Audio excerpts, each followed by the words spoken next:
Good morning, happy Tuesday. It now gives me a 3, 2, 1 countdown before I go live.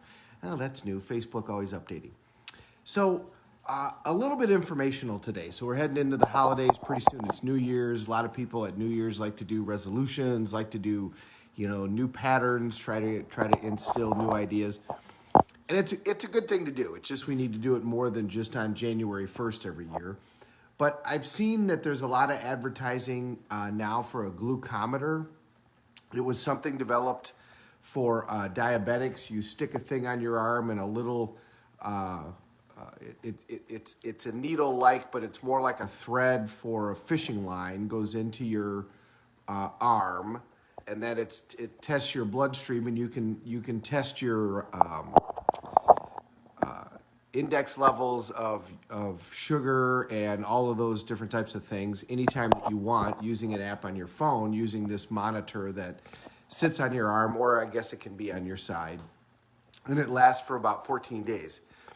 Like I said, originally developed for diabetics so that they could test their blood sugar on a regular basis, but available to anybody. And my wife and I did this about a year ago and found it incredibly useful. So if you're getting healthier, you want to see how your body responds to different foods, you can buy one of these things, throw it on, download the app. I forget what it cost, but it wasn't very expensive.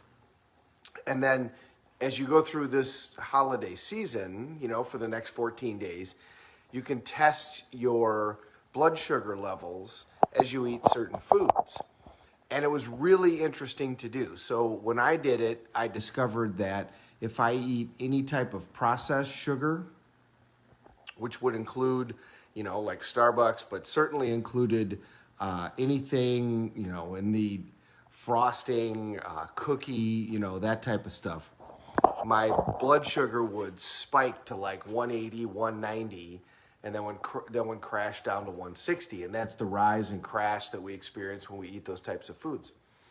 But then we make these protein balls with protein powder and oatmeal, and then they have honey and they have dark black chocolate in them, and some other things. And when I would eat, now that has a lot of sugar in it, but it also has a lot of protein, and the sugar is what's called legendary sugars.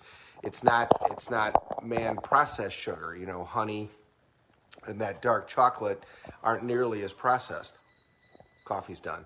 And I figured out that when I would test my blood sugar levels, even if I ate like 4 of these things, my blood sugar would go up. I mean, it would go from 60 or 70 to maybe 100 or 110, but it wouldn't spike nearly as much. Same if you ate something like potatoes. My blood sugar would go up, but it wouldn't spike.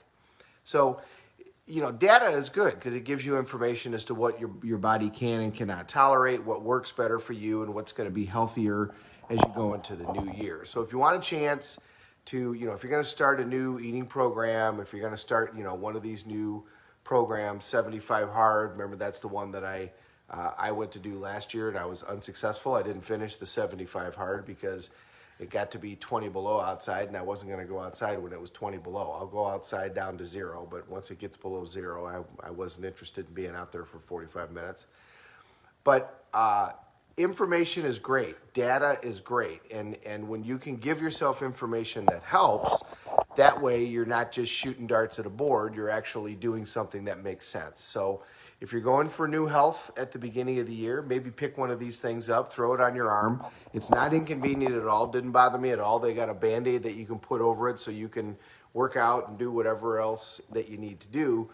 But it did give a lot of really good information so that as I wanted to eat healthier, but still be able to have some sweets every now and then, or have, something on a cheat day, what really made a lot more sense. So have a great day, everybody. And if you're picking something to do, throw it down in our chat. We can talk about it. We can talk about what type of new health regimen you're looking to do at the beginning of the year. And we can discuss which ones work better for everybody and what everybody's doing. That always is a good share and a good way to start the new year. Have a great day. Thank you very much for watching. We're all in this together. Let's take care of each other.